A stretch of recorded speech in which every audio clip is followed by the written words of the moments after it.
Good morning everyone. So today we'll read few terms. So first one is isotopes. पहली जो term हम करेंगे that is isotopes. Actually में isotopes क्या होते हैं? Those elements which have same atomic number but different mass number. जिनका ऐसे elements जिनका atomic number तो क्या हो same but mass number क्या हो different. ठीक है. For example H11, H12, H13. ठीक है भाई सेम एलिमेंट. यहाँ पे एटॉमिक नंबर देखो एक्चुअल में ये फिंगरप्रिंट की तरह बिहेव करता है भाई. जैसे आपकी फिंगरप्रिंट कभी भी दूसरे फिंगरप्रिंट से मैच नहीं करेगी. एटॉमिक नंबर कभी भी किसी दूसरे एलिमेंट से मैच नहीं करेगा. अगर जहाँ भी सेम एटॉमिक नंबर लिख दिया तो इट मीन्स हम सेम एलिमेंट की बात कर रहे हैं. ठीक है.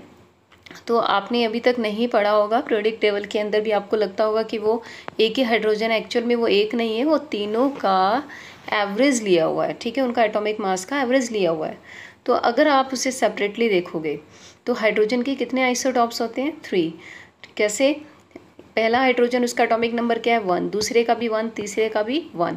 बट इनका एटॉमिक मास क्या करता है? वेरी. ठीक है. तो पहले वाले का एटॉमिक मास कितना है? 1. दूसरे का 2, तीसरे का 3. तो आप अब बोल सकते हो कि आइसोटॉप्स क्या होते हैं? एलिमेंट्स जो कौन से हैं? सेम. ठीक है. Having the same atomic number. सबका एटॉमिक नंबर क्या है? 1 but different mass number. Mass number क्या है इसका? 1, 2, 3. तो पहले वाले को बोलते हैं प्रोटियम, दूसरे को बोलते हैं ड्यूटीरियम, तीसरे को बोलते हैं ट्रीटियम. तो ये इसके नेम है. इसी तरह से एक एग्जांपल और मैं दे देती हूँ आपको. जैसे मैंने लिखा कार्बन. तो यहाँ पे मैंने 2 कार्बन लिख दिए क्योंकि एटॉमिक नंबर तो चेंज ही नहीं होगा. अगर आप क्या बोल रहे हो सेम एटॉमिक नंबर है तो यहाँ मैंने लिखा 6, यहाँ भी मैंने क्या लिखा 6. बट इसका एटॉमिक मास कितना लिख दिया? 12.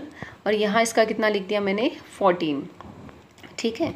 तो अब आपको मैंने क्या बोला अभी? कार्बन 6 और कार्बन 6, यहाँ दोनों में कार्बन 6 लिखा हुआ. इट मीन्स इनका एटॉमिक नंबर क्या है? सेम. बट ऊपर क्या लिखा है? 12 एंड 14. यानी एटॉमिक मास क्या है इसका? डिफरेंट. ठीक है. तो आपको आइसोटॉप्स को डिफाइन करना है, उसके एग्जांपल्स को लिखना है. क्लियर? बट अगर मैं आपसे पूछती हूँ बताओ इसमें कितने न्यूट्रॉन्स हैं, अब आप कैसे बताओगे? एटॉमिक मास में से एटॉमिक नंबर को माइनस कर दो, ये इसके क्या आ जाएंगे? न्यूट्रॉन्स. 14 में से 6 को माइनस कर दो, ये इसके क्या आ जाएंगे? न्यूट्रॉन. नेक्स्ट हम आप रीड करोगे आइसोबार्स. आइसोटॉप का उल्टा होता है. ठीक है. यहाँ क्या लिखा है? Elements which have the same mass number but different atomic number. ठीक है.